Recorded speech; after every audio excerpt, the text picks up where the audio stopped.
Okay, let's get started. Thank you, everyone, for coming. My name is Mark Longo. I'm one of the organizers of the Complexity Group, and it's my pleasure to introduce today's speaker.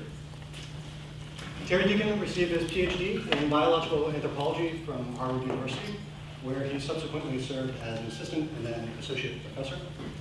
He then moved on to Boston University, then Harvard Medical School, and finally the University of California at Berkeley, where he is a professor of anthropology and neuroscience and is also the chair of the anthropology department. His interests include brain development and evolution, the origins of language, biocultural evolution, and emergence.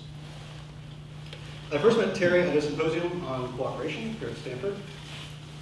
In a room full of very smart people saying the occasional smart thing, Terry stood out. His comments were both remarkably out there and incredibly insightful.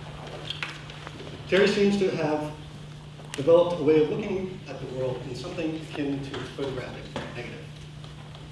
This perspective has allowed him to focus not on the material substances or specific mechanistic relationships that we typically use to trace causality, but rather on what's not there, because what's not there just as well defines what's there as what's there. The not there that is most relevant to understanding what's there are the dynamic constraints which can channel systems into what would otherwise be improbable physical realizations. In his new book, Incomplete Nature, How Mind Emerged from Matter, Terry uses the concept of constraint to redefine, or rather to clarify, what we mean by energy, work, and information. He proposes a three-tiered hierarchy of emergence, whereby constraints that develop at lower levels interact to produce novel constraints at higher levels, culminating in self-referential dynamics, which exist via self-perpetuating constraints. These so-called teleodynamic processes persist by virtue of their ability to cause their own creation, or at least to influence their own creation.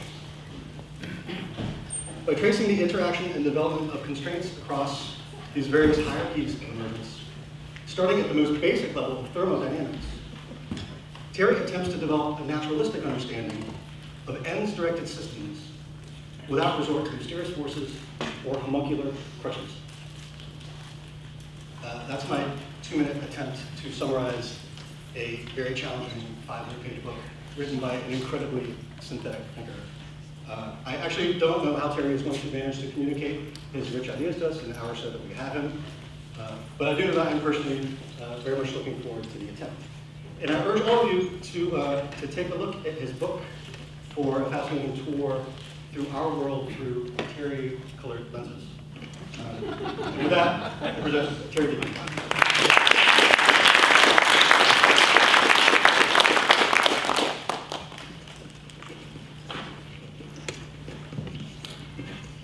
Well, at least we have the same color shirt.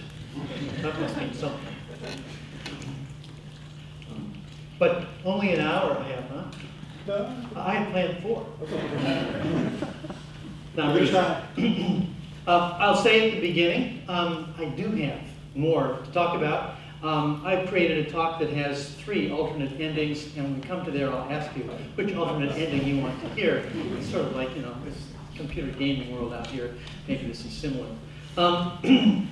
So what I will try to do is to give you sort of a thumbnail sketch of the argument that I've made here. Again, my point in doing this is not to beg questions, but actually to set up at least the groundwork for asking the right questions.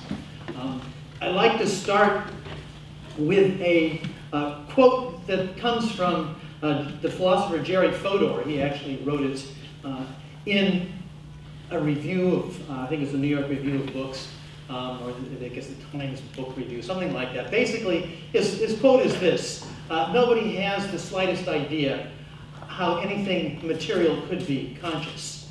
Nobody even has the slightest idea what it would be like to have the slightest idea how anything material could be conscious. So my intent today, whether we get to consciousness or not, is to at least get so that we have the slightest idea of what it might be like to think this thought. Maybe not to answer the question all the way, but I want to get us to the point where we can ask the question in a way that we're not appealing to miracles, other worlds, quantum strangeness, and so on, in order to solve a problem that should be fairly straightforward, it seems to me. So the title of my book, Incomplete Nature, this is a variant of the picture that's on the cover. This is from a marvelous sculpture produced by a Korean sculptor, Il-ho Lee. The faces inside the face, inside the head, are mine. I created this. It's meant to represent lots of different aspects of what I'm going to talk about. And one of the main features is the incompleteness of it, that there's a hole in the middle to some extent. Ultimately, that's roughly what I'm going to say about us, and I'll try to make sense of what I mean by that. So the subtitle is How Mind Emerged from Matter. I'll talk more today about how life emerged from matter, because I actually think it's the more basic question and leads to the way to ask the right question about mind. And then I've written over here on the right a sort of carry-on subtitle, or Why Living and Mental Phenomena Are Neither Material nor Energetic, and Yet Are Nonetheless Physical and Capable of Introducing Novel Changes into the World. So at first you might say, well, if it's not material or energetic, it's not in the world, it's not a real thing. And Mark did a very good job of summarizing the core arguments, though it may have gone by a little fast. I'll try to do the same thing a little slower with a few more examples. But it's basically to say that we've ignored something if we think only the energetic and material phenomena that we're looking at are important. And by that I am not making any metaphysical claim about some other world or some special consciousness stuff that's out there. Nor am I going to make a claim that everything is in some sense roughly conscious. So the two horns of the dilemma are characterized by this picture for me. On the left, a homunculus caricature of what it's like to have a mind, for somebody to be home. That is little guys in your head. And we all know the problem with the little guys in the head story is there's a little guy in each of their heads too, and the little guys all the way down. That's not much of an answer for us. But the point I make in my book, and I won't belabor it here, is that oftentimes we have snuck into our theories little men, little homunculi, without knowing it, where we have somebody is feeling. So, for example, Antonio Damasio talks a whole lot about the feeling of what happens and how consciousness is feeling. The question is who's doing the feeling and what does it mean to have something doing the feeling? To just say feeling is not enough. There's basically a hidden homunculus in those kinds of stories, and there's many of those kinds of stories. I need to avoid those. On the other side of the great gap, there are what I call Gollum theories. Theories that basically say that no, we're just some machine cranking stuff out, and this consciousness stuff is just sort of epiphenomenal. It's imagined. Well, of course, the real question there is a similar kind of question. Well, if it's just imagined, then who's imagining it? And on down, it becomes a very difficult story to hold to as well. And so, basically, I'm going to try to answer, or at least start the answer to a question asked by Ilya Prigogine some decades ago. He says, we need an account of the physical world in which it isn't absurd to claim that it produced us. Why do I think it's absurd to make this claim? It's because if you think about our best theories of the world today, the so-called theory of everything, we basically aren't in it.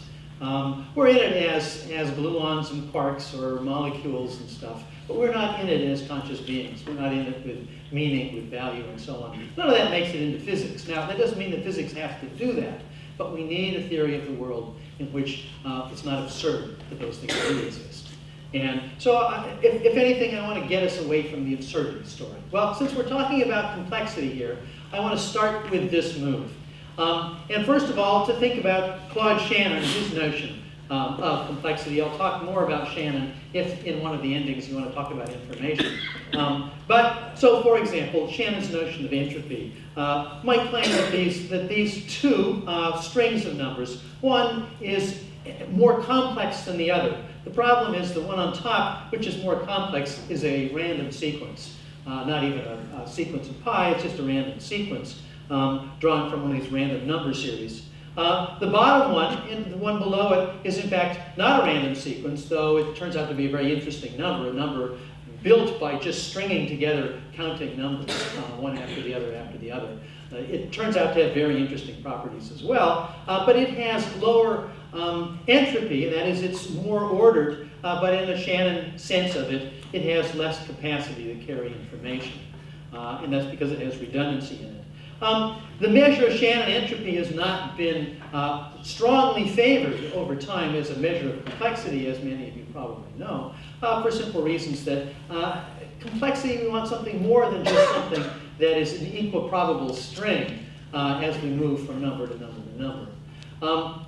So we get other versions of complexity like that from Kolmogorov that's basically about compressibility. It's about can we take some string of data, some information, and compress it down in some ways. And of course, the string is oftentimes used to generate so-called random sequences is the digital expansion of pi, which I have part of here. But it's an entirely compressible string. In other words, it doesn't have the kind of complexity that Shannon's does, although if you were to take any stretch of this string, it would have most of the properties that you would think of a highly high entropy Shannon number. But in fact, you can compress it down with a very simple algorithm to produce the digits of pi. And that compressibility tells us that in some sense, it does not have that kind of complexity in that sense. And finally, the one that I prefer, although I don't say much about it here, I want to come back at this in another way, is by Charles Bennett, the father really of quantum computing from IBM. And one of his early insights, and I'm mostly just going to play on his early ideas here, is recognizing that when we talk about information, we're actually not just talking about some logical relationship. Information is physical, he says. It's one of his claims he says over and over again. You have to think about information as being something physical. Every medium that we use to store or convey information is a physical medium. And that physical medium has physical properties. And its informational capacity has to do with those physical properties.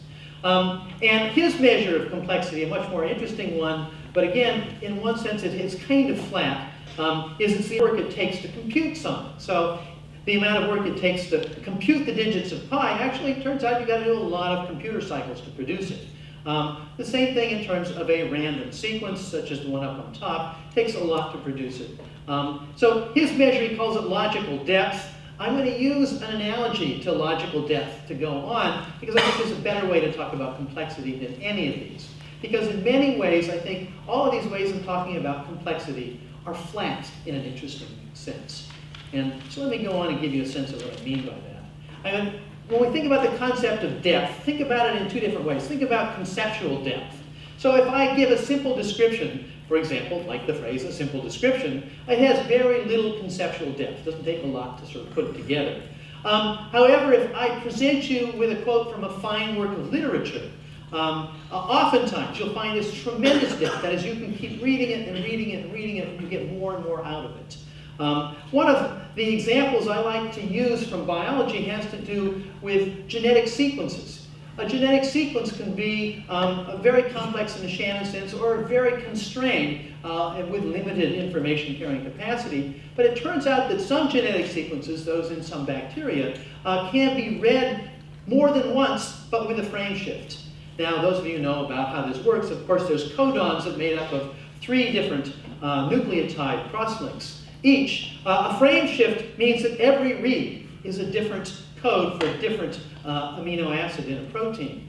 To get the same sequence that you can read with a frame shift that doesn't give you a stop codon, that doesn't kick you out of the process, but produces another protein that's usable, that's a quite complex, and I would say, an informationally deep sequence. A sequence that overlapping includes lots more information, a little bit like this conceptual depth I'm talking about. And it's that kind of notion that I want to get you to think about in the following way. I want to call it dynamical depth. Not logical depth, not computational depth, but dynamical depth. That is a physical conception. And if you think about building a clock, a complicated mechanical device, or a mechanical device that does computation, whether it uses mechanisms or electrons moving around and holes and so on. They have what I would call low dynamical depth. I'm going to try to give you a sense of this notion of dynamical depth in a minute. And you just heard Mark give sort of rough sense of this. On the other hand, I want to say that what distinguishes organisms and minds, and what brains do, is that they have a high dynamical depth. That is, there's a lot of layers of dynamics that go into constructing what they are, what they do on the surface. And the dynamical depth is going to be not just how many things are done, how many operations, because you can produce an incredibly complex computation that is still has very shallow dynamical depth. So I want to give you a sense of what I mean by that as we build, because it's going to be the logic I use to talk about what I mean by something emergent. Basically, I'm going to talk about what I would call emergent dynamics, dynamics that have sort of novelty to them in a sense. The reason I've gone through this whole process is to resurrect a concept that's disappeared since the 19th century. That's this concept of teleology, of end-directedness. In fact, we've replaced it in modern times mostly with a term that comes from a guy named Colin Pittendridge, teleonomy. That is, it has a kind of a rule that drives it so that it looks like it's end-directed. Thermostats can look like they're end-directed, guidance systems, and they look like they're end-directed because they take errors and feed them back into the system and sort of correct their activity to come to some set point or end point. The point I want to make here is that the natural sciences have mostly excluded teleological explanations because they are inherently incomplete. By incomplete, I don't mean anything positive here. I mean, the reason we got rid of them is that they're incomplete, they're black boxes. When we say this was caused because of a purpose, we haven't described anything about mechanism, about how it happens. All we said is it's over there somewhere, it's in that box. That's a teleological argument, and for good reason, we in the sciences don't want arguments that say, hey, you can't open the lid of that box and look at it. It's not very helpful. Going back to Aristotle, he would describe these things as final causes, that for the sake of which something happens. That's why I came here, for the sake of giving this presentation, hopefully why you came here to listen to me rattle on about this stuff. You've come here for the sake of something that hadn't happened yet. So the future was in some sense, the final, the end, was in some sense dictating your activities. It's not the future determining the present in any simple way, but it's rather some representation of a non-existent state that might have happened, or could happen, or might happen, maybe not, that initiates a bunch of physical work that got you here, for example.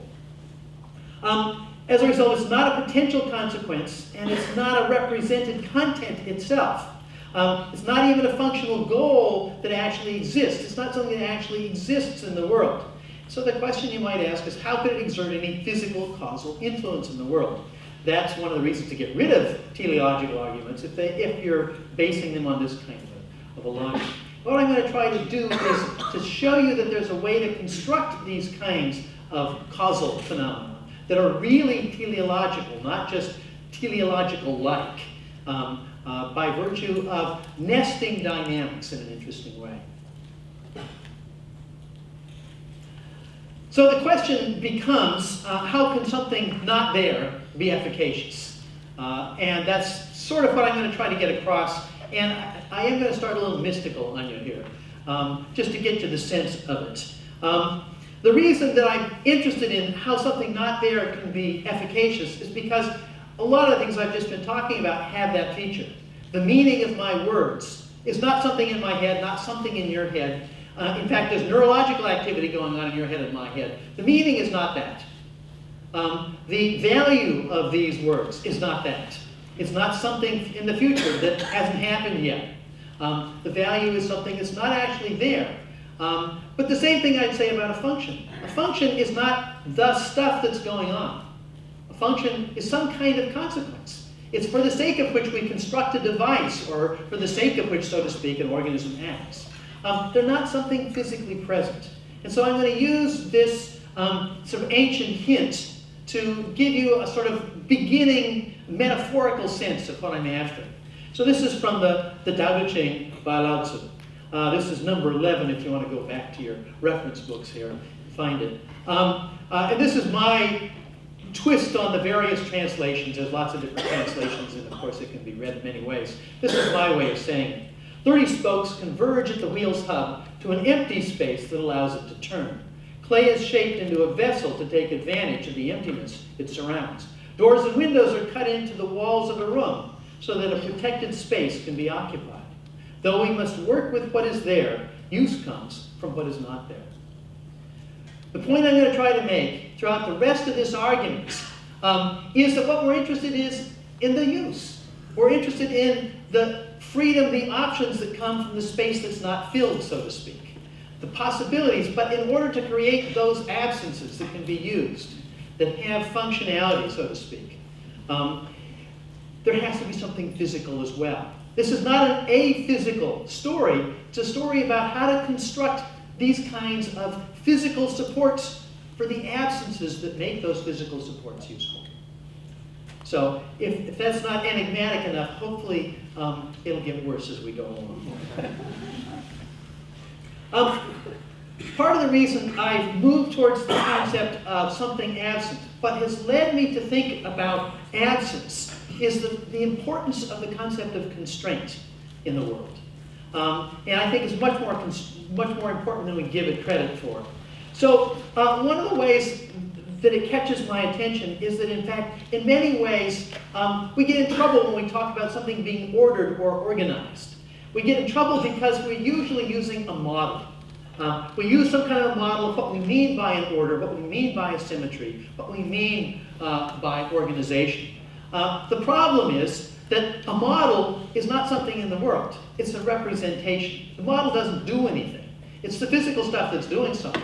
If the only order is in effect in a model, if it's in the mind of the beholder, so to speak, it's not much in the world. It's not doing something in the world. But I think since the 1940s, we've begun to reformulate notions of order, slowly but surely. I don't think we've come all the way around to it. But here's a quote from way back in the 1960s from one of my heroes, W. Ross Ashby. He says, while in the past, biologists tended to think of organization as something extra, something added to the elementary variables, the modern theory, based on the logic of communication, basically I'm a sham, regards organization as a restriction or constraint. To exhibit order or to be organized is to be less than fully chaotic in this sense. It's to exhibit constraint.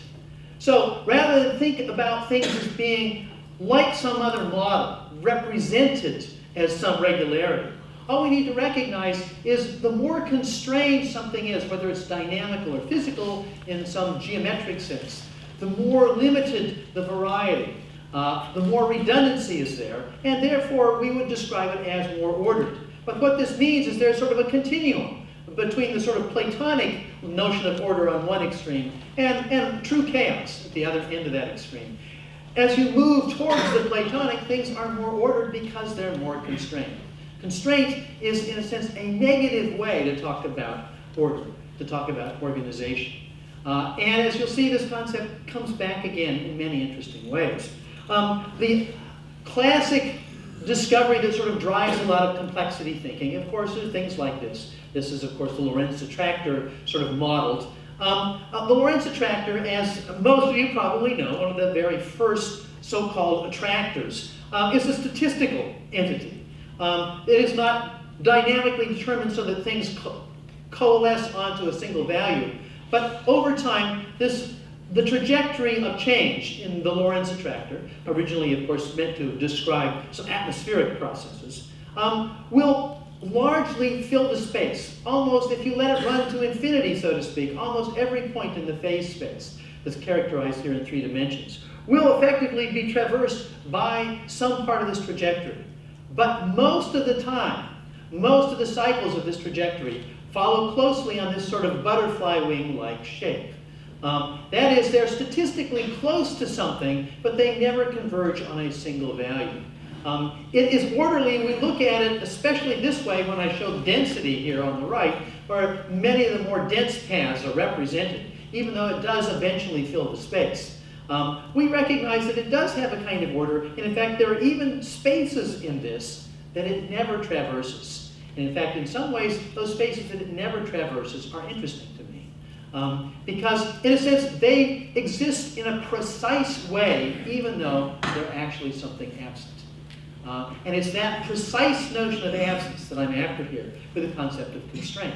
This is a representation of a constrained process in which there are some aspects of this phase space that are never traversed, but those spaces are very precisely defined as a result.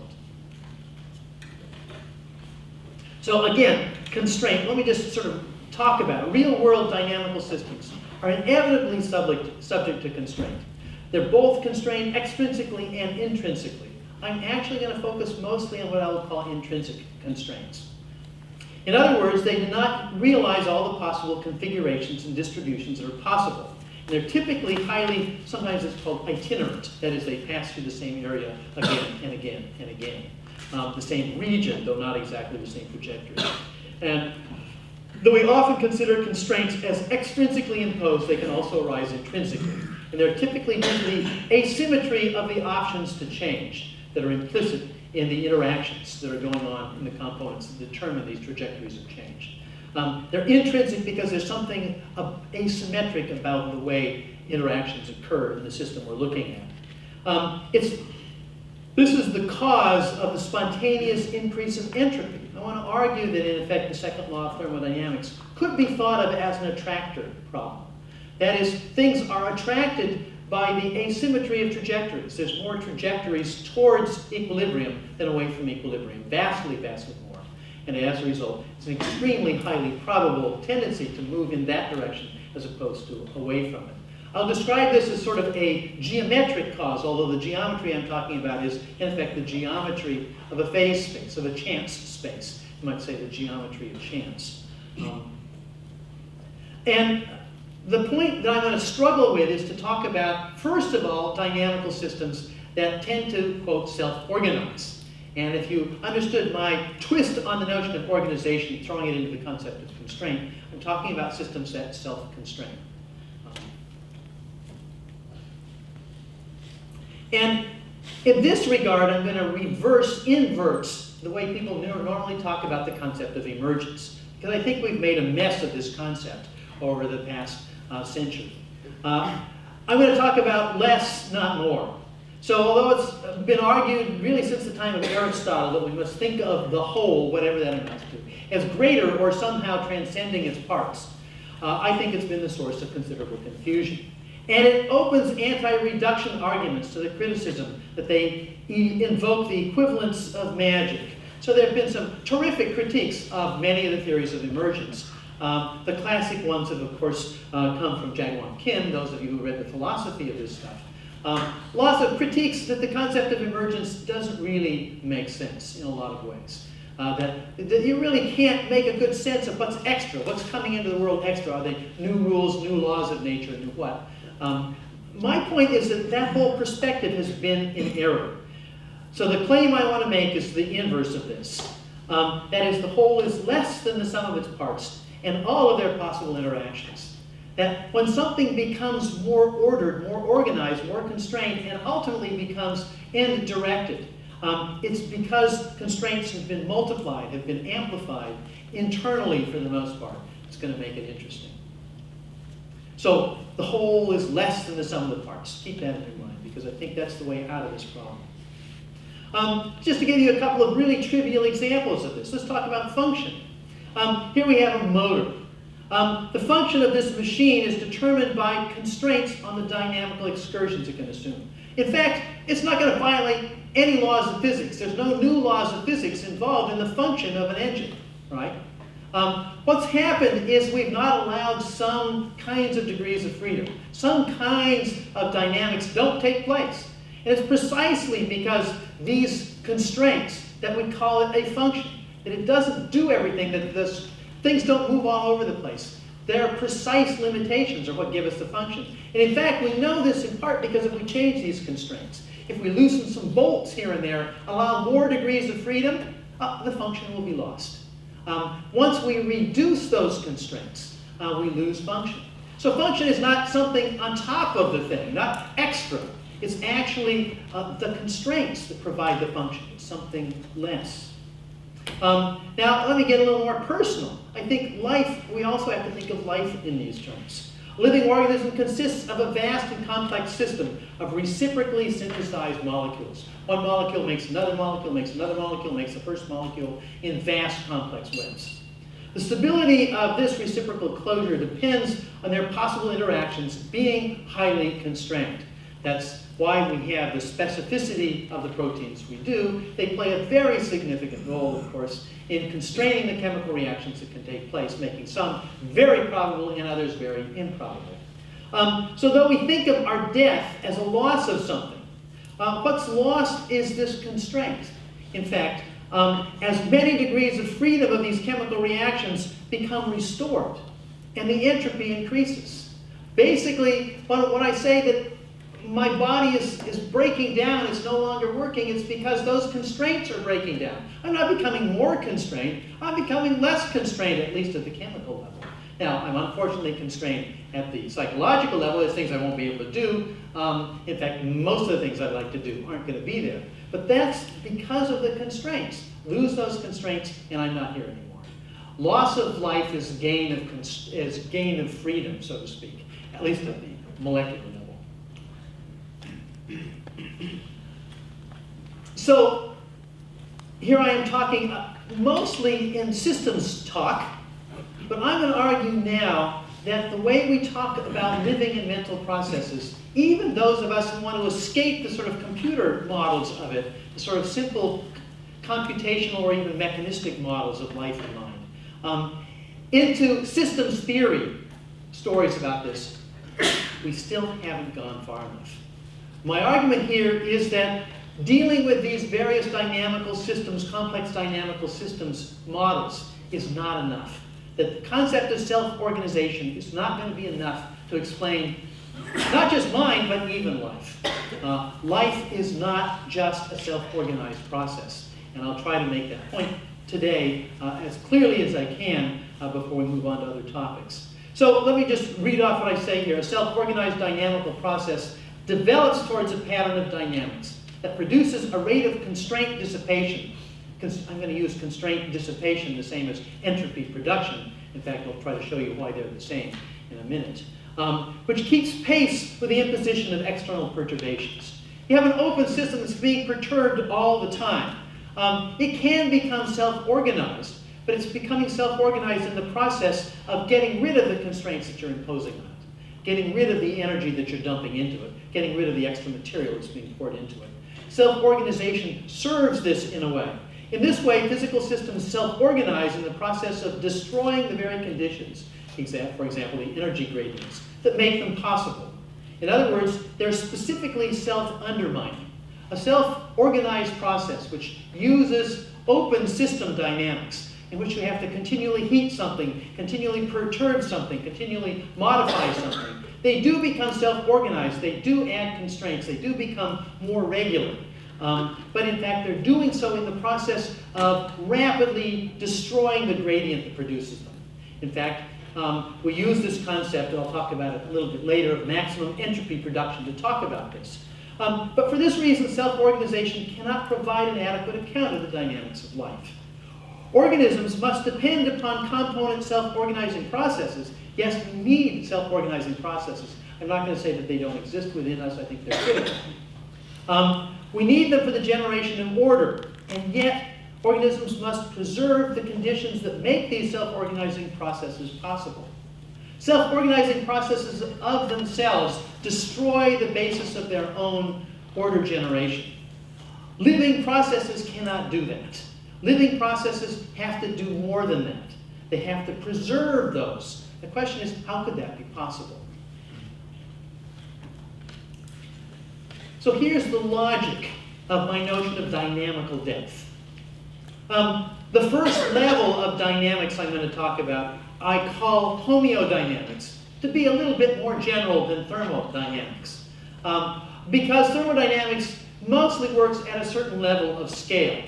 But the thermodynamic process is one that goes, in a sense, a spontaneous change towards an equilibrium, or what I would describe as constraint dissipation. A homeodynamic process is a process of evening things out. a process that brings things down to a relaxed state, that minimum amount of work, and so on. Equilibrium, a loss of symmetry, and so on, equalizing all of the variables. Thermodynamics does that, but there are other systems that do this as well, and that's why I've come up with this term homeo, because it's talking about evening out, so to speak. The second level I'll talk about is basically what we typically call self-organization. I want to replace that term precisely because I think both the name self and the concept of organization are very misleading. There is no self here, obviously, in what amounts to a self-organizing physical process. So I like to call it morphodynamics. Why? Because it refers to the fact that these are dynamical processes that produce form, morphologies. Morphodynamics, it turns out, it was used by other people. It's around, the term is used for other topics. Interestingly enough, it's used in geology and in embryology in various ways. Talk about something similar, to basically talk about order-generating processes that are driven by non-equilibrium systems. What's going on in these processes, I'll describe it very quickly here in words and show a couple of examples to sort of walk you through it. You generate constraints and regularities in a dynamical system. They arise from internal interactions, from system internal asymmetries in the way things can interact, the trajectories of possible change that limit what's possible. And they do this in response to being perturbed. And what's going on is they become internally constrained in a way that maximizes the way they dissipate the constraints coming into this system, so to speak. I'll try to give you a more concrete examples as we move along.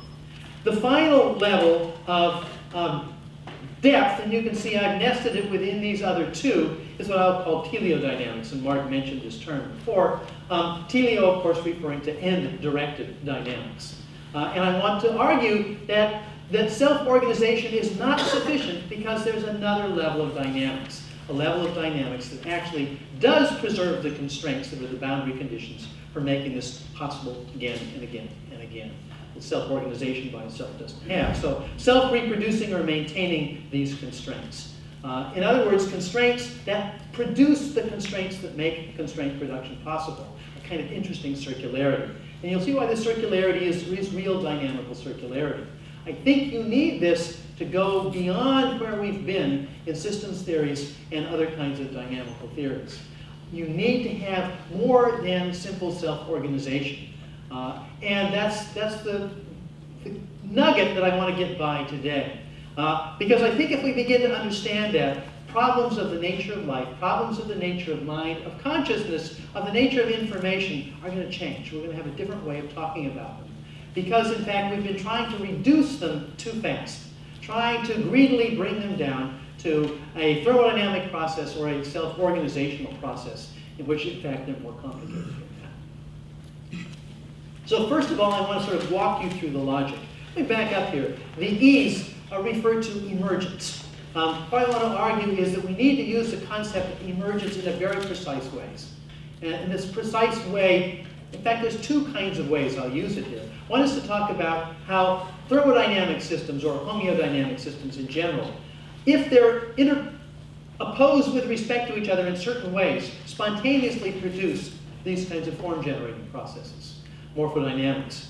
And the morphodynamic processes, I would say, are emergent from thermodynamic processes. They have very different properties that are interesting, nonlinear properties that we find very, very surprising in some ways. What I'm going to argue is certain relationships between morphodynamic processes, special relationships that they can fall into with respect to each other, produce emergent dynamics, kind of dynamics that has very different features that I call teleodynamics. So my concept of emergence is going to be very precisely defined, and it's defined in dynamical terms, not in terms of sort of new laws of nature, not in terms of sort of magical new functions showing up, but just simply in terms of new kinds of dynamics. And certain aspects of those dynamics I want to focus on to make sense of it. So let's just sort of talk about these in a little bit more detail. What's that emergence transition? I've tried to describe each of them here, and I'll just sort of quickly go through it. Thermodynamic processes spontaneously dissipate constraints within a closed dynamical system, and as a result, they maximize the production of entropy in those systems. A morphodynamic process spontaneously amplifies and propagates constraints. Now, a morphodynamic system is generated by thermodynamic processes. You don't have it generated without, in a sense, entropy increasing in the whole system. It's in an open dynamical system, and we're looking at a component of that dynamical system, which as a whole is maximizing its entropy. That morphodynamic processes I mentioned a few minutes ago maximize the rate of entropy production by that system as they begin to develop. It takes time for them to develop, but as they develop, entropy, in a sense, is generated externally by those systems much more rapidly. In some sense, in service of, although this is sort of teleological talk, of maintaining sort of constant level of entropy internal to the system, even though you're constantly perturbing it. Finally, teleodynamic processes spontaneously generate, capture, and reproduce constraints. It's not just that they're generating them. They generate them, they save them, so to speak, so they can be reproduced in some sense. They do this within and across separated dynamical systems. In other words, organisms can produce other organisms that do this as well. That is, they generate units that actually capture constraints, generate new constraints, new form, new organization, and are capable of reproducing it. This is a process that counters entropy increase in the end. Living organisms, in fact, don't allow, we're not flames. We don't burn it up as fast as possible. We shunt this process through as many sort of circuitous pathways of chemical reactions as we can to drag as much work out of this gradient as we possibly can. And organisms get better and better at finding new ways of doing this over time. And it's what makes evolution possible. Evolution wouldn't be possible if there wasn't this way of capturing, maintaining, and reproducing constraints that can now be used to generate, capture, and reproduce new constraints. That's what makes evolution possible. If you didn't have that kind of ability to capture constraint, you couldn't evolve. So just very quickly, I want to introduce two other terms. And I want to introduce this one by just sort of looking at sort of the way we normally think about the second law of thermodynamics. And here I have this picture that shows 4 different steps. We don't normally imagine that things can move from this one to this one to this one to this one. This is a little movie we generated in fun, and I usually like to play it backwards. I haven't played it backwards here for you. But normally when something like this goes backwards, we say, that didn't really happen spontaneously. All of these things didn't just start moving and run into each other just the right way so that they fall into a nice neat triangle and spit out this white ball.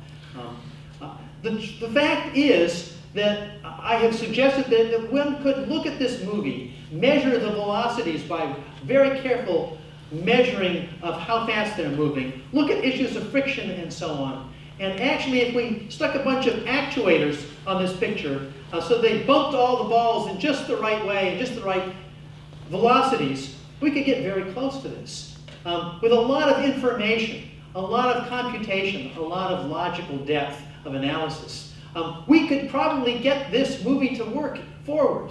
What I want to suggest is that this is effectively what life is doing.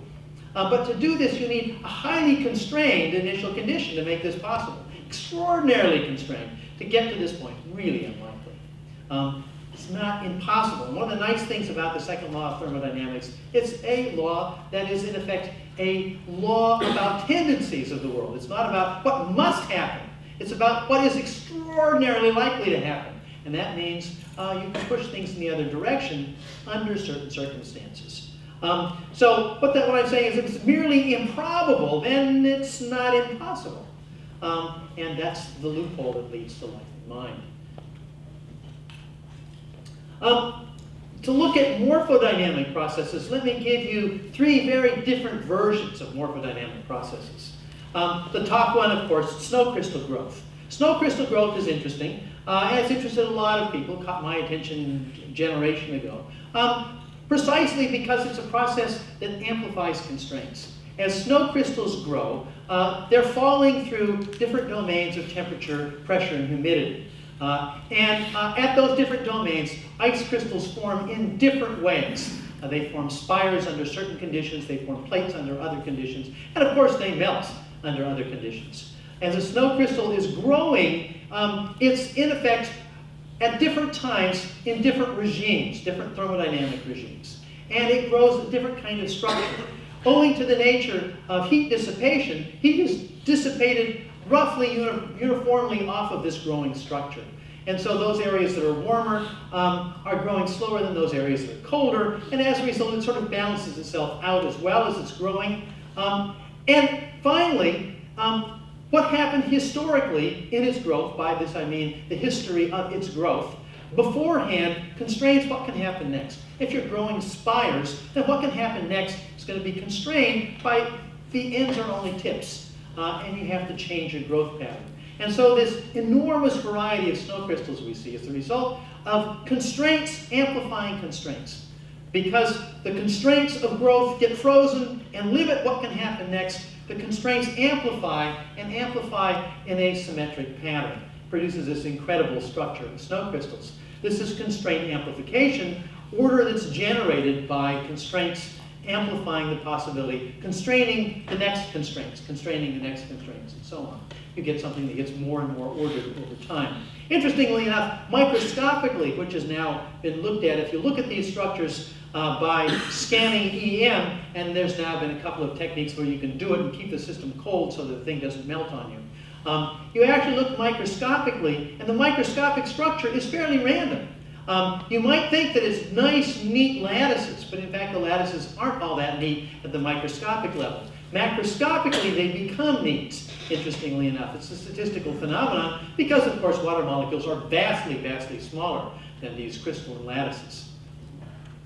So in one sense, it's a global geometry that gets regularized. And that's another characteristic of self-organizing processes. It really takes a kind of expansion of scale and numbers to generate this. The second one I'm going to talk about in just a minute a little bit more clearly. Everybody's favorite in the self-organizing physical world are these Bedard cells. And if you've never seen Bedard cells forming, it'd be fun to try. I've never actually succeeded in getting it to work very well. But the story is supposedly true, and I've seen many examples of it shown to me. Typically, the way you do it is you put a thin layer of oil in terms of a flat, round surface. Best if it's round, it turns out, but not necessarily. And you heat it up slowly to a very hot temperature, to the temperature beyond which normal conduction of heat through that material is no longer giving off heat really fast enough, that it's accumulating heat faster than it's giving it off by conduction. And it begins to convect heat by moving molecules up and down. What happens is that molecular movement, depicted here by arrows, in effect begins to send the hot ones to the surface, and the cold ones then sink because of weight differences. And the process begins to generate a kind of convection cycle, but the convection cycle very quickly regularizes because the maximum way to give off this heat, to maximize entropy production, as the theory goes, is that you want to do it most efficiently in the surface, to divide the surface most evenly in terms of these convection cells. And it turns out, of course, hexagonal packing is the best way to set polygons on a surface. So hexagonal packing spontaneously generates. The one final example of self-organization that's the result of adding new things continually is actually adding new parts in growing meristems of many, many plants. One of the great, exciting, beautiful mysteries of plant geometry is this Fibonacci spiral structure that you see on the surface of many plants. Or if you cut through a celery or you look at the surface of a pine cone and so on, they all have these beautiful interlocking Fibonacci spirals. Fibonacci because the alternative spirals have adjacent Fibonacci numbers for many of these, corresponding to how many spiral elements there are in each. Why a Fibonacci spiral? Why such a beautiful regularity? The answer is that basically the new ones that are being generated are coming into the most space. They're generated from the center and expanding and pushing the periphery outwards as everything is growing simultaneously, but you're adding new growth points. And it turns out that it's an easy one to generate in plants because, in fact, it's generated by the fact that the last one that generated is utilizing more of the nutrients and generating a lot of plant hormones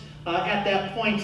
And it turns out that the next one is just at the lowest concentration of these inhibitory things and the highest concentration of growth positive. And so in effect, it's filling space in the most efficient possible way, just simply by these gradients. But it ends up, by virtue of this, producing a very, very regular feature. And so part of what I want to talk about is this development of correlation, this development of constraint. So basically, as each one of these is produced, it constrains where the next one can go, which constrains where the next one can go. And then the last 5 constrain where the next one can go. The last 10 constrain where the next one can go, and so on. Constraints are amplifying, and it becomes more and more orderly over time. Early on, it's not nearly as neatly ordered as in a sunflower later on, as it's grown many, many components. So let me just say one other thing about my way of talking about entropy and constraint. I think when entropy is increasing, what we're saying is that constraint is decreasing, and vice versa. When constraint increases, entropy is decreasing. And my own predisposition is to rethink the concept of entropy and the concept of constraint. Because I think that they are in fact inverses, but I think the concept of entropy doesn't tell us as much as the concept of constraint. Interestingly enough, both of them are sort of negative ways of talking about something. Entropy is a way of talking about the correlations that are lost between things. Constraint is talking about, again, the negative features, the things, the degrees of freedom that are lost in something. So dissipative systems, a system that's constantly forced away from equilibrium, is constantly accumulating constraints and will therefore cause that system to evolve towards a distribution of dynamics that degrades those constraints as fast as they accumulate. That's what makes self-organization possible. Internally, that means it generates constraints. It becomes more orderly in order to get rid of constraints in a global sense. This is called the maximum entropy production principle. Many people have tried to apply this to living organisms or to ecosystems, saying, oh, ecosystems must be entropy maximizing systems. As people have looked more closely, you can see that during a time, especially of rapid growth or decay, they do become entropy maximizing. But as they become stable, they don't any longer become entropy maximizing. And so basically, this is what I mean by self-organization. Self-organization system has this feature. The problem with the concept of self-organization, and the reason that I think we need to go to this next level of dynamics, is that the concept of self here is in effect just a heuristic. All it's saying is that the constraints that are interesting are not imposed extrinsically. The constraints that are imposed extrinsically are not what determine the regularities that show up internally, intrinsically. You need them because you need to have the system organized. It needs to do work, in effect, to produce these internal constraints. But those constraints are produced by internal constraints, internal dynamics, internal asymmetries in the way the components interact. And it's that internal nature of this that I'm going to focus on next. Here's just a depiction of sort of 4 stages of Bedard cell formation. You're heating the bottom of this liquid. As it forms, you begin to get what are called roll cells, that the system begins to turn over in roll-like fashion. But as it heats up, this is unstable. It doesn't give off the heat as rapidly as it could. And it begins to break up these roll cells into hexagons and into regular patterns, and what you get eventually when it reaches its sort of maximum stage, in which it's able to give off the heat as efficiently as possible, effectively you get this nice, neat hexagonal structure. Again, hexagonal structure is not determined by some sort of crystalline logic of oil. It's determined by space-filling geometry, by constraints on how efficiently you can pack space. The size of these is determined by the viscosity and the mobility of the molecules that are involved in this process. So using that depiction, I want to bring up 2 other weird words that hopefully you'll be able to grasp pretty simply. One is called orthograde and the other is called contragreat. Basically, this is just another way of talking about what we in the old hippie generation used to call going with the flow. Orthograde is going with the flow. That is, you're not fighting the current, so to speak. What I mean here is the asymmetric tendencies for systemic change can be distinguished in terms of what's spontaneous and what's not spontaneous, what's going with the flow, so to speak, and not going with the flow. If something in a closed thermodynamic system is moving towards a state of greater equilibrium, of less constraint. It's going with the flow. I call that an orthograde direction of change. To get that system to move away from equilibrium, you have to do work. You have to impose something from the outside. And that imposition causes the system to change in a direction that is in the opposite direction that would happen if it was not being disturbed. And that I call contragreat. Very simply going with the flow, going against the flow. But here I don't mean the flow of some liquid. I'm literally talking about the spontaneous tendency. Leave it alone, what will it do? Things do have a spontaneous asymmetric tendency to change. And in the simplest case, it's a thermodynamic tendency. It's towards equilibrium, towards constraint dissipation. If their directionality is determined by system internal, formal, or geometric properties, we can describe them as orthograde. What I want to say about the second law of thermodynamics, it has to do with the asymmetry of possible directions of change, of trajectories at which the system can change. It's an asymmetric set of probabilities. Those probabilities say that there are many more trajectories aimed in one direction, so to speak, directions of change, than in the other direction. I like to even think about it in Aristotelian terms as it's almost like a formal cause. The phase space of possibilities is not symmetric. All directions of change are not equal. But that creates orthograde change. There still has to be work done. That is, molecules have to keep bumping into molecules to move in that direction. But what's interesting about a system, if it's truly an isolated thermodynamic system, the amount of molecular collision work being done when it's out of equilibrium, and the amount of collision work being done when it's in equilibrium, and now no longer undergoing orthograde change, it's changing moment to moment because there's the same amount of molecular work going on. The same amount of molecules are bumping into each other, the same amount of momentum are being transferred from molecule to molecule. That amount of work hasn't changed, but the amount of work you can do with it has changed. We sometimes call it free energy. Again, energy is one of those terms that we still don't have good definitions for. I'll leave it to those of you to think about it. But what's basically happened is that thermodynamic work cannot be done, and yet the amount of molecular work that was being done at the beginning of this process and at the end of this process has not changed. But it has gone through an orthograde change. It has changed towards equilibrium, towards what you might say is in the geometry of its phase space of the possibilities of trajectories, is asymmetric. It's followed that to the most probable set of trajectories, and will stay in those most probable states of trajectory for a very long time, unless it's perturbed again, contragreat. That is, forces push it away from there. So if there's something external to that pushes something, I call that contragreat.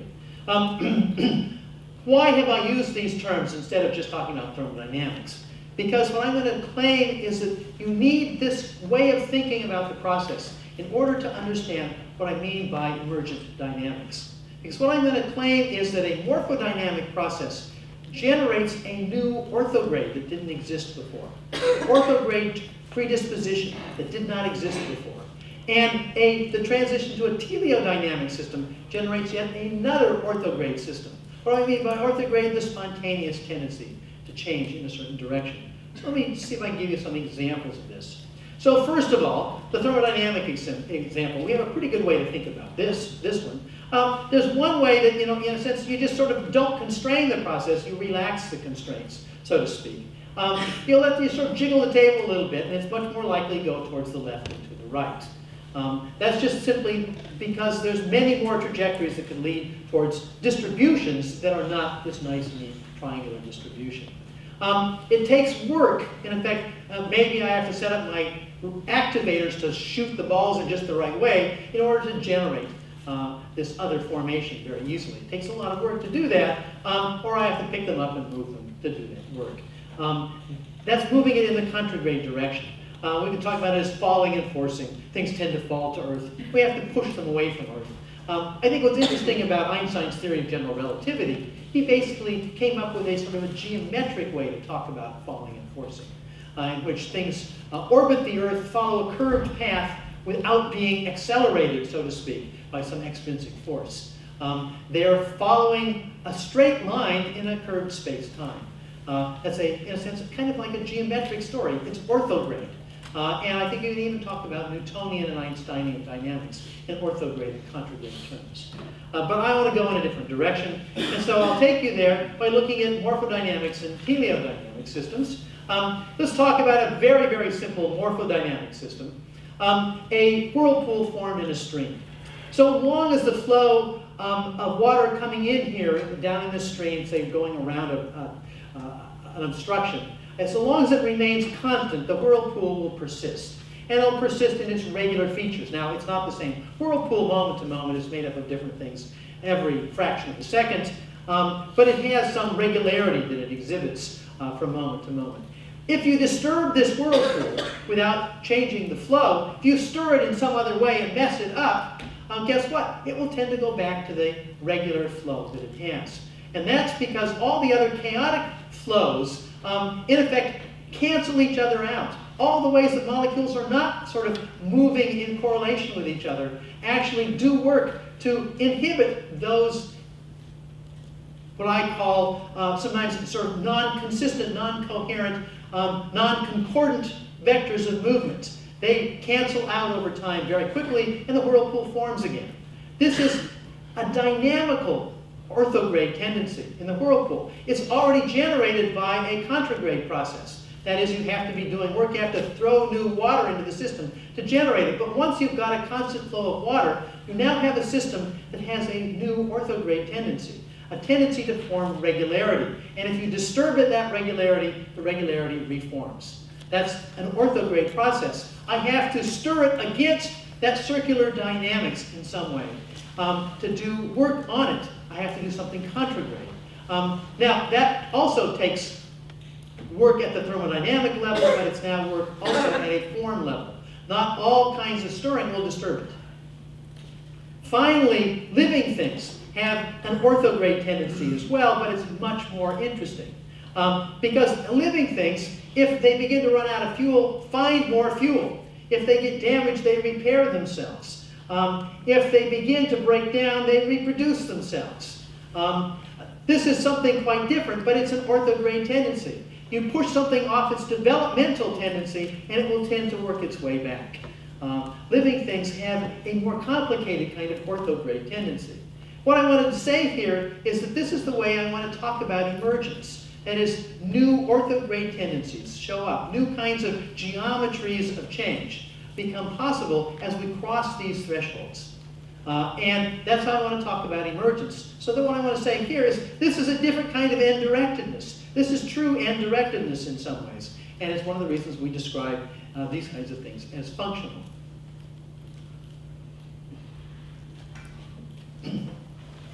So let me talk about self in this sense. As I said, morphodynamic processes, they emerge out of synergistic forms of contragreat homeodynamic processes.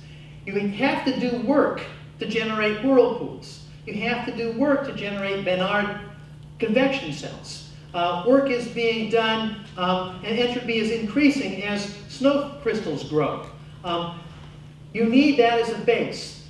But if they're organized in just the right way to continually perturb something at a constant rate, oftentimes that perturbation will produce this kind of order that I call morphodynamics. Morphodynamic processes generate intrinsic constraints, but they're dependent upon the persistence of these external features. Even though the constraints are generated internally by internal processes, that is dependent on what's outside. And as soon as what changes in the environment changes the flow, and the whirlpool will change or disappear. Teleodynamic processes, in contrast, emerge out of specific synergistic forms of morphodynamic process interactions. That's the claim I'm going to make here. In just an analogous way that thermodynamic interactions can generate these kinds of form-generating processes, I'm going to give you some examples of how teleodynamic processes, processes that actually have something like self, that reproduce themselves, that repair themselves, that are not subject to these kinds of limitations, don't destroy their own boundary conditions, are generated ultimately by the interaction of morphodynamic processes. Very specific work that's done that I would call morphodynamic work, analogous to thermodynamic work, but at a higher level, having to do with producing contragreat morphodynamic interactions. So in this sense, teleodynamic processes reciprocally generate the constraints that make themselves possible. We generate the constraints that keep the system running, that keep the chemistry within certain limits over time. And ultimately, we generate the constraints in reproduction that make new whole systems possible. That's maintaining those constraints. Just the opposite in one sense of what self-organization by itself does. But what I'm going to try to show you is that the combination, certain combinations of self-organizing processes, certain interactions, can actually produce that. In this sense, then, teleodynamic processes are truly self-creating and self-referential. And in this sense, I'm going to argue that the term self does work for organisms. We need the concept of self for organisms. Everything we talk about in terms of organism, function, adaptation, reproduction, they're reproducing themselves, they're supporting themselves, they're repairing themselves. The information in their genomes is about themselves. Self matters here. We couldn't have that kind of talk about whirlpool, for example.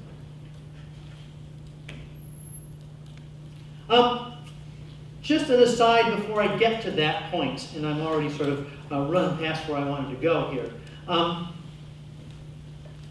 Constraints. One of the problems that we get into when we talk about emergence is we want to talk about what's new, and therefore that you can't reduce it. I'm going to argue that there's not a simple reduction of life, not a simple reduction we can do of mind, so that a reductionistic argument is not going to work. By reductionistic argument, I mean looking at the parts and saying that, okay, somehow it's just this interaction between the parts that matters. I'm going to say, yes, it is the interaction between parts that matters, but it's actually the constraints, the interactions that are not undertaken, that are not pursued, that are what matter. And for that reason, constraints are not something that you can reduce. What do I mean by that? If something that's not occurring is not a part.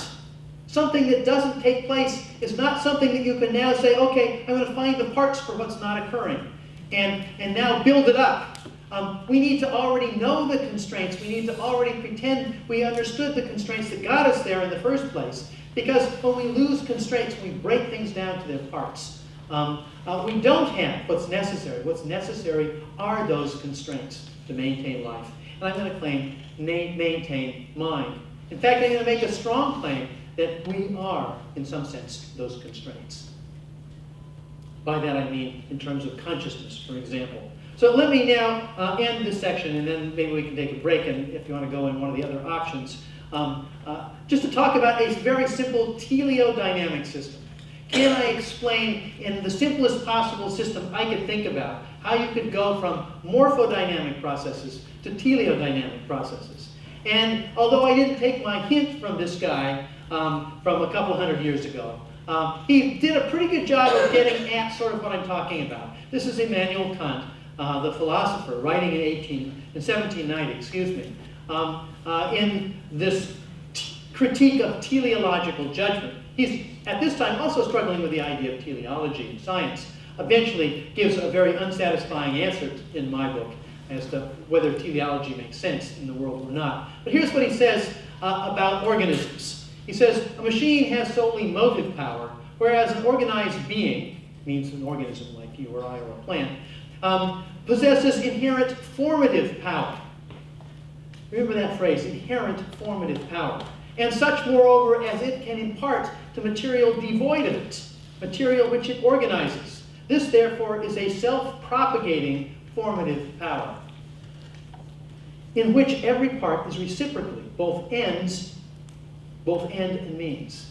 Now, end and means are functional concepts. They're teleological concepts. And what he's trying to show is that organisms have a kind of internal teleology to themselves, in which I can say that these molecules are there to produce those molecules, which are there to produce these first molecules, and so on, like a snake biting its own tail.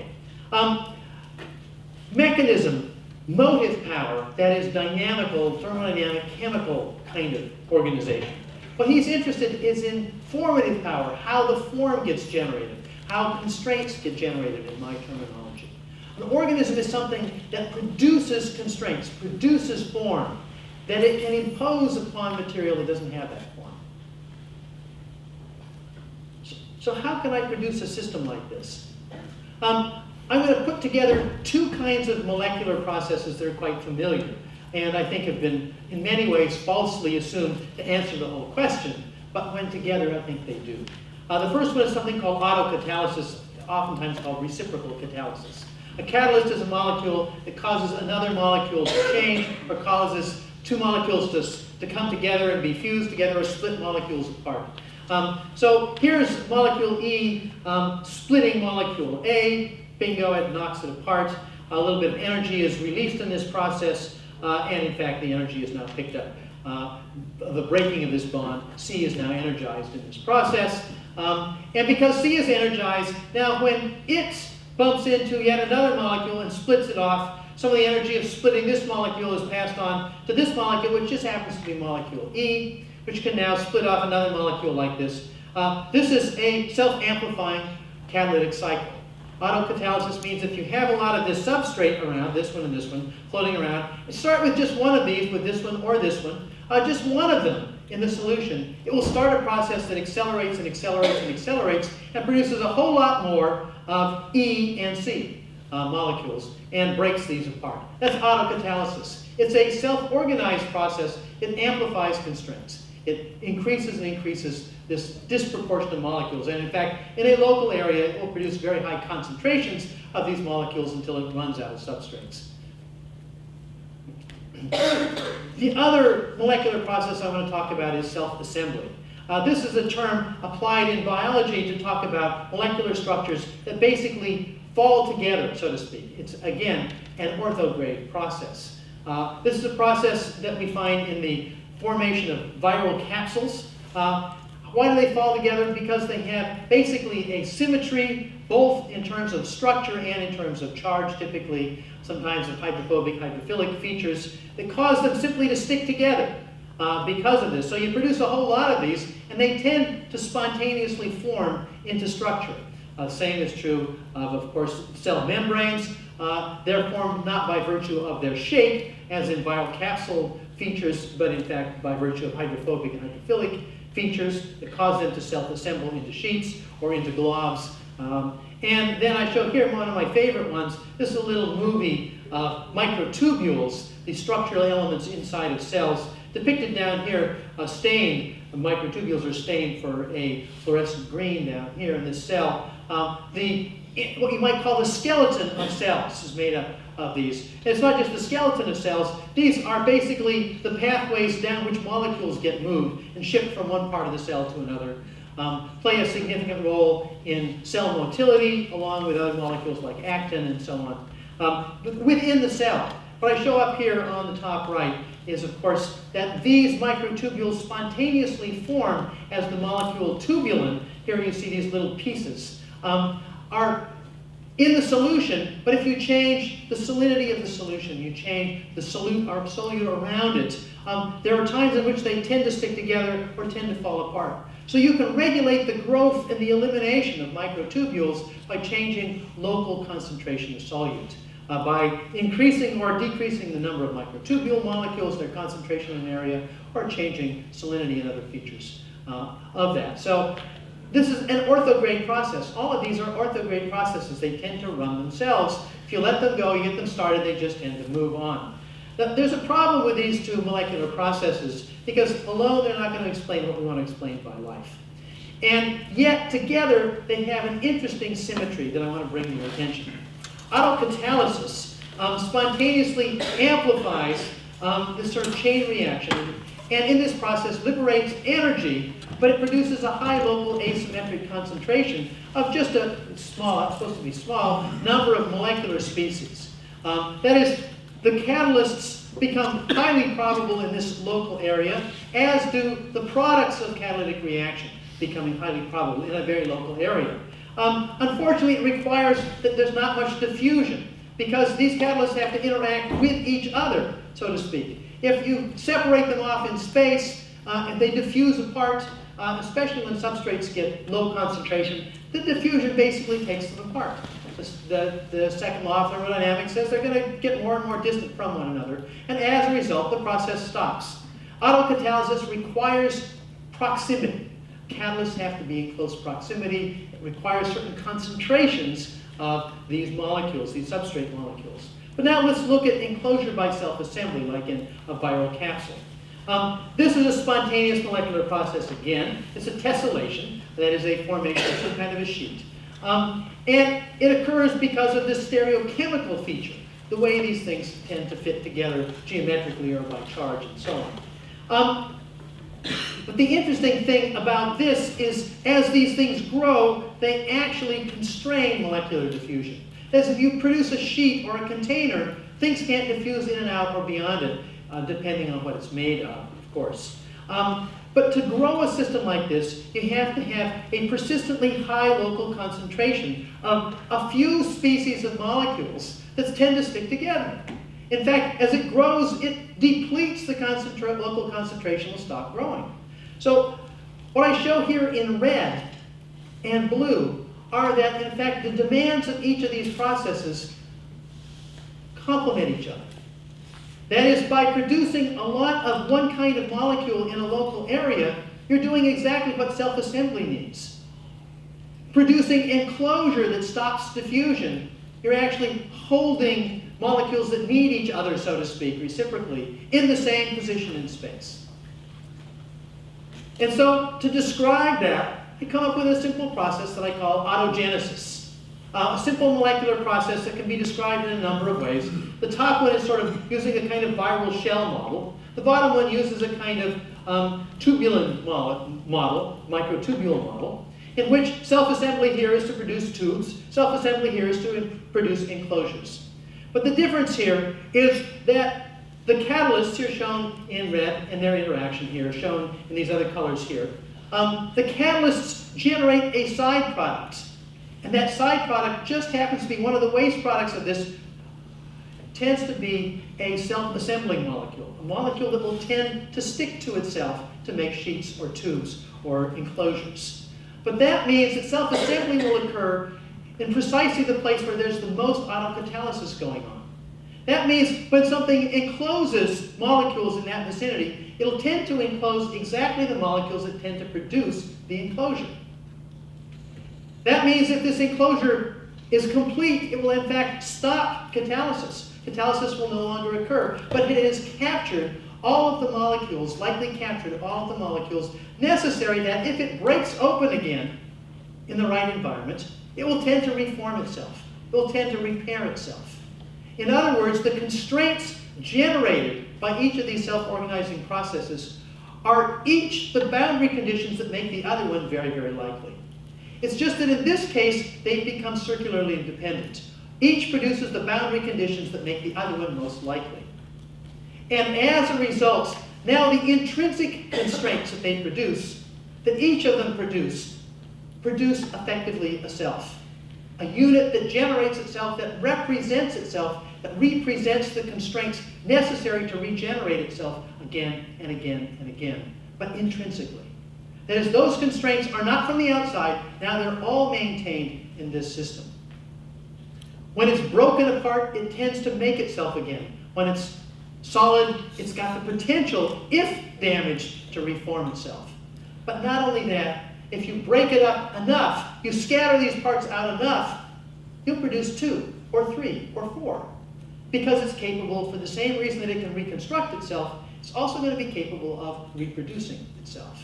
Now notice that this is reproduction and repair without anything like DNA, without any complicated biochemistry. It's a very, very simple system. I wanted a simple system that has 2 characteristics. Number 1, it's empirically testable. Number 2, it's a thought experiment in which we know everything that's going on. We don't have to sort of guess what's causing its end directedness, what's causing its reproductive capacity. We don't have to imagine that there's some special molecule like DNA or RNA that make this possible. This makes it easy for us to think it through, so to speak. I'm going to skip this one since this takes a little bit of time to roll, and I'm taking too much time as it is. What I want to say about this is, how is it different than just self-organization? The way I describe it is that it ratchets entropy production. that each of the two self-organizing processes that are components of autogenesis in this case are dissipated, and they are each independently subject to maximum entropy production. That is, if they were running on their own, they would generate entropy faster and faster and faster as they produce themselves. However, because each of them is halted by the complete self-assembly enclosure of the whole system, and done so before the boundary conditions for either of these things are exhausted, entropy production ceases. It becomes stable. And it does so before it's depleted the potential for doing this again. It has, in effect, generated constraints intrinsically and captured them.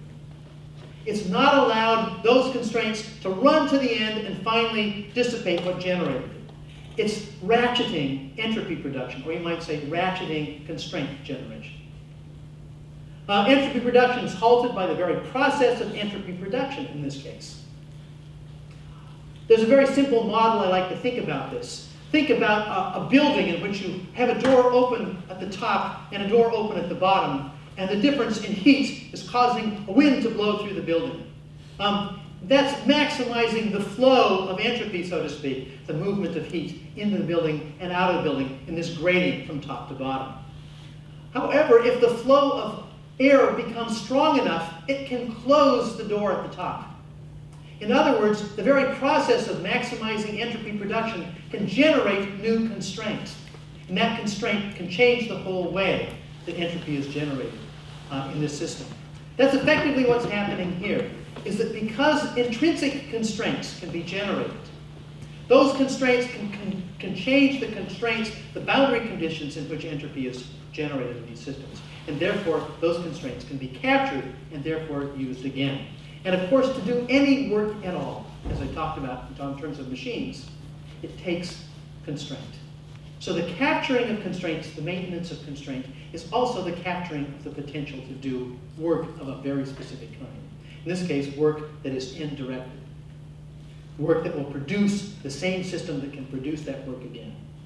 So this is the necessary condition for constraint creation, but it's also the necessary condition for information retention.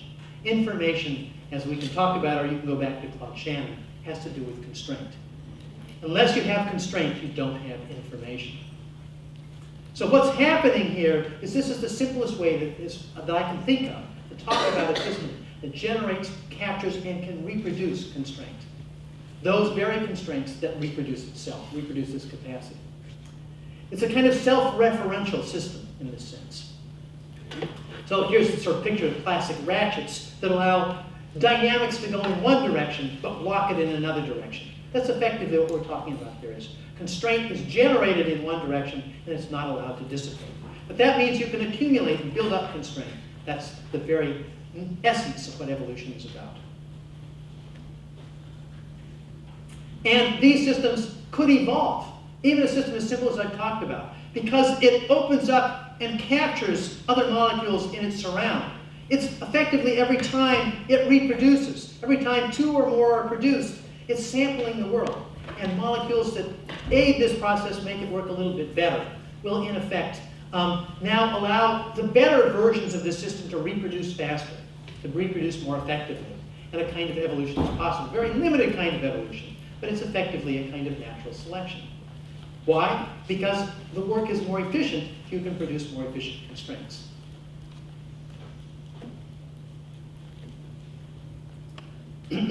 So the point I want to say here is that lineages of autogenesis, autogenic systems, or autogens as I sometimes call them. Sometimes in earlier work I called these auto cells, but they're not actually cells, so I've given up that term. They generate themselves. These are units that are self-generating. The point I want to make here is this is truly the basis of self. To talk about organisms, what life is, the very definition of life, has to have this feature. It has to have this feature. Now, what I've just described here are not really alive in the way we would think about it today, but they have what I think is the essential feature of life, which I call teleodynamics. What I want to say is that a teleodynamic system necessarily has a self. It has a kind of self-reference. And the argument I want to make even about consciousness is to understand consciousness, there has to be something that is self-generating. That is a self with respect to which all dynamics occurs, with respect to which there's otherness, with respect to which there's non-self, with respect to which there's contragreat activity, with respect to the dynamics of self. You need to have this kind of dynamic to have self. My point here is that I think not only does life depend upon this, but this is the very essence of how our brains have to work to have consciousness. There has to be self. Self is not an illusion. Self is not an epiphenomenon. Self is the very essence, I think, of the dynamics of how brains work, not computation. Now, notice that what this means is that the dynamical depth of brains has to be much more than computation. Dynamical depth means that the thermodynamics of cell metabolism matters.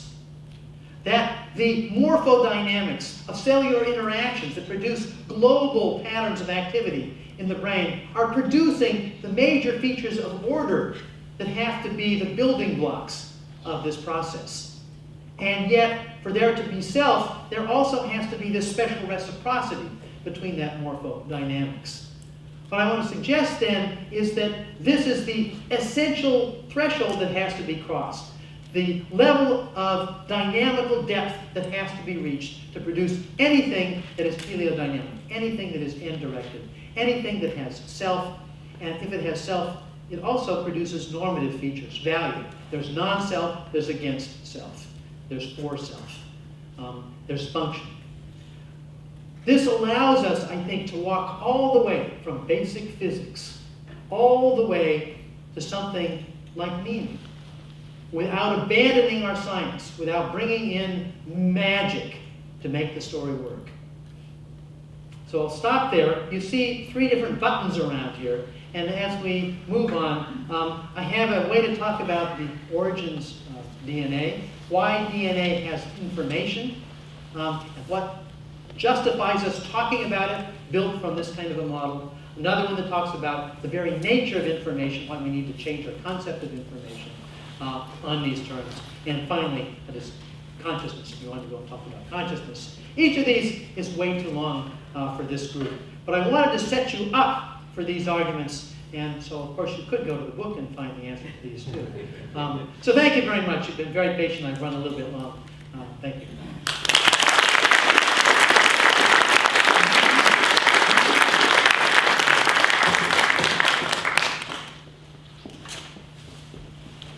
So I'm here to answer questions, and you can escape too, of course. It